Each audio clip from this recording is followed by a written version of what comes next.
2025 की अहमदाबाद जगन्नाथ रथ यात्रा में कुल 17 हाथी शामिल हो रहे हैं। परंपरागत रूप से हर साल करीब 18 हाथी रथ यात्रा में शामिल होते हैं, लेकिन इस वर्ष अंतिम संख्या 17 है। इन हाथियों में कुछ जगन्नाथ मंदिर अहमदाबाद के अपने हाथी हैं, जबकि कुछ को अन्य राज्यों से बुलाया गया है। असम राज्य से विशेष तौर पर कुछ हाथी मंगवाए गए हैं ताकि रथ यात्रा में हाथियों की संख्या पूरी की जा सके। उदाहरण के लिए 2019 में असम के तिनसुकिया क्षेत्र से 4 युवा हाथियों को 6 महीने की अवधि के लिए अहमदाबाद लाने की अनुमति ली गई थी। इन हाथियों में 2 मादा और 2 नर शामिल थे, जिनकी उम्र उस समय 10 से 14 वर्ष थी।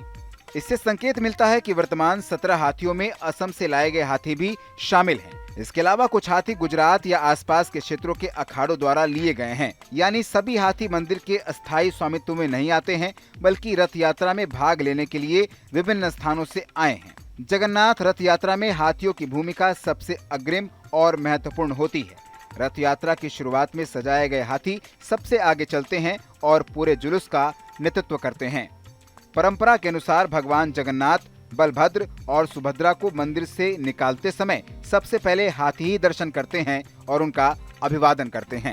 हर साल जैसे रथ यात्रा निकलती है यहाँ जमालपुर में से, वैसे इस साल भी 148वीं रथ यात्रा जमालपुर से निकलने वाली है। इसका पूरा रूट 17 से 18 किलोमीटर का होता है। उसमें इस साल 17 एलिफेंट हाथी पार्टिसिपेट हो रहे हैं। उसकी 3 दिन से हमारी जांच हो रही है। उसमें मेन तो उसका टेम्परेचर देखना पड़ता है, रेस्पिरेशन देखना पड़ता है, उसकी जनरल बॉडी कंडीशन देखनी पड़ती है। वो उसका स्वभाव कैसा है, उसका स्वभाव से मालूम पड़ता है कि वो भीड़ में कैसे चल पाएगा कि नहीं पाएगा। गर्मी होती है तो इतनी पॉपुलेशन होती है, पब्लिक होती है, उसके बीच में उसका स्वभाव परखना कि निरखना जरूरी होता है। जब उसका टेम्परेचर, रेस्पिरेशन सब नॉर्मल होता है तो उससे हम अंदाजा लगा सकते हैं कि ये भीड़ के बीच में भी चल सकेगा। तो 3 दिन से ये हमारे डॉक्टर की टीम आती है और सवेरे शाम उसका respiration, temperature, general body condition देखती है।